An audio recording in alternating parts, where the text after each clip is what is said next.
тили менен гана ыйман келтирип, бирок ыйманы жүрөгүндө орун албагандар.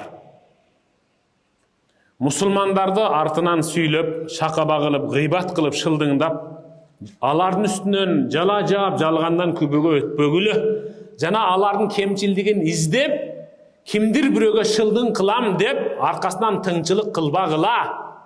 Эгерде ким bir musulmandын кемчилдигин издеп, шылдың кылып, аны шакаба кылып, элге жайылтайын деп, кадырын сындырайын деп, пур эмес маалыматтарды жеткириш үчүн азыр телефонуңузда ошондой кыла турган болсоңуз, билип койгон, тыңчылык кылуучунун аркасынан Аллах өзү жетиштүү.